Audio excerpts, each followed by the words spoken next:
Good morning friends. आज फिर से हम आपके साथ में हाजिर हुए हैं एक नई वीडियो लेकर, एक नई जानकारी लेकर। आज हम बात करेंगे कि सर्जरी के समय जो एनेस्थीसिया के दौरान जो पेशेंट को दर्द निवारण किया जाता है वो किस किस प्रकार से किया जाता है।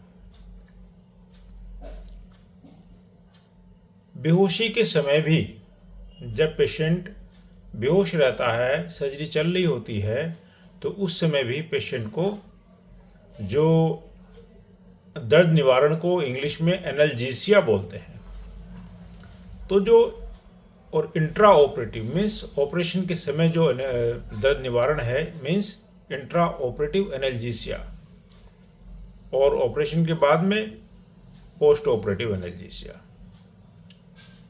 तो ऐसे समय पे जब पेशेंट को एनेस्थीसिया के समय ड्रग्स दी जाती हैं तो उस समय भी पेशेंट को दर्द की दवाइयाँ दी जाती हैं। उनमें अधिकतर ओपियोइड्स होते हैं। ओपियोइड्स इस तरह की दवाइयाँ होती हैं जो कि मॉर्फिन के प्रोडक्ट्स हैं। मॉर्फिन यूजुअली अफीम से पैदा होती है, एक अफीम का एक प्रोडक्ट है, लेकिन ये सबसे पहला प्रोडक्ट है अफीम, जिससे कि एक्सट्रैक्ट की जाती है, मॉर्फिन बनाई जाती है। ये नेचुरल ओपियोइड है। उसके बाद में धीरे धीरे सिंथेटिक ओपियोइड्स बनने शुरू हुए जो कि ह्यूमन ने अपने आप पैदा किए, अपने आप बनाए। तो ये उनको हम सिंथेटिक ओपियोइड बोलते हैं। तो इंट्रा ऑपरेटिव पीरियड के लिए, इंट्रा ऑपरेटिव एनाल्जेसिया के लिए जो ओपियोइड्स और सिंथेटिक ओपियोइड जैसी जो दवाइयाँ हैं वो पेशेंट को दी जाती हैं, जिससे कि पेशेंट को जो होने वाला दर्द है ऑपरेशन के समय वो नहीं होता है। साथ में पेशेंट को इस तरह की कुछ गैसेस दी जाती हैं जो कि पेशेंट की जो स्लीप है उसको उतने लेवल पर लेके चली जाती हैं कि उसको दर्द का एहसास नहीं होता है। ओके। दूसरी बारी आती है कि सपोज कि किसी पेशेंट को सर्जरी है पैर की, तो उसमें हम या दूसरे एनेस्थीसियोलॉजिस्ट क्या करते हैं कि पेशेंट के कमर में एक सुई लगती है जिसको हम स्पाइनल एनेस्थीसिया बोलते हैं। वो उस सुई के द्वारा जो दवाई डाली जाती है वो पेशेंट के जहाँ पर वर्टिब्रल कॉलम में, जहाँ रीढ़ की हड्डी में पानी होता है, CSF सेरिब्रोस्पाइनल फ्लूइड, उसमें वो दवाई डाली जाती है।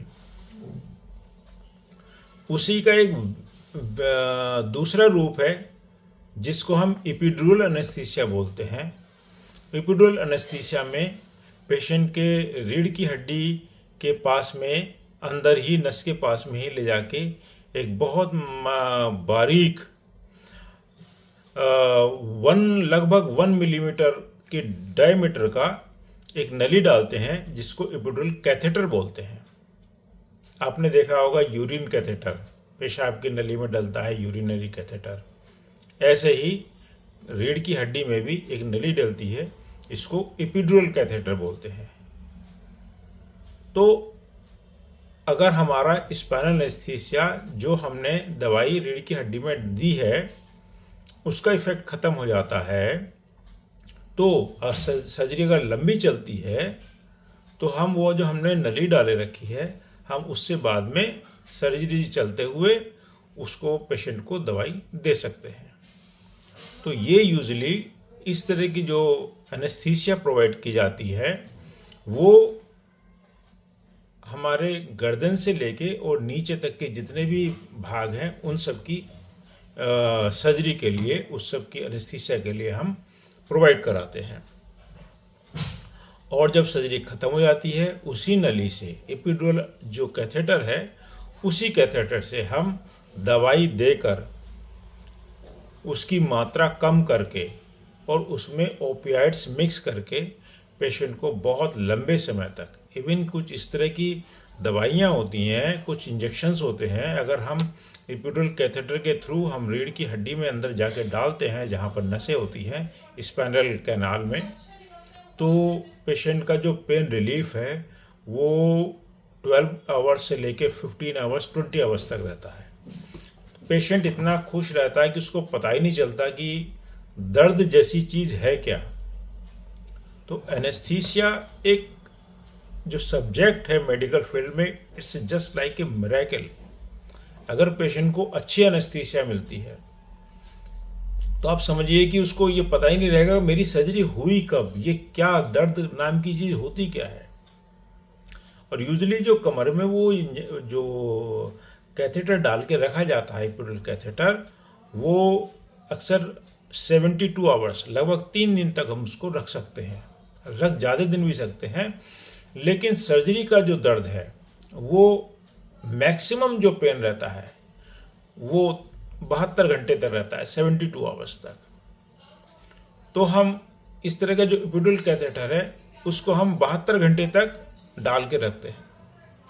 और उन कैथेटर्स में जो लोकल एनेस्थेटिक्स होते हैं, जो सुन करने वाली दवाइयाँ होती हैं, वो उनके साथ साथ हम जो ओपियोइड्स हैं वो मिक्स करते हैं।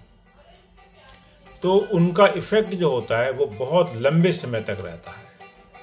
तो मैं समझता हूँ कि आपको ये मेरे द्वारा जो दी गई जानकारियाँ हैं ये पसंद आ रही होंगी और भविष्य में पसंद आती रहेंगी, और मैं इसी तरह के इंटरेस्टिंग टॉपिक्स पे चर्चा करता रहूँगा। ये मैं जो आपको बताता हूँ ये लोगों के मन में इस तरह की जो भ्रांतियाँ रहती हैं कि बेहोशी वाले डॉक्टर बेहोशी वाले सूंघा देते हैं और इस तरह से बस उनका काम रहता है, लेकिन ऐसा नहीं होता है। मैं ये अपने जनता में, अपने जो दर्शक हैं, सुनने वाले हैं, देखने वाले मुझको, मैं उनमें ये रुचि पैदा करना चाहता हूँ कि हाँ, एक एनेस्थीसियोलॉजी भी एक कितनी इंटरेस्टिंग ब्रांच है जो कि मेडिकल फील्ड में उसका एक अपना अलग से रोल है।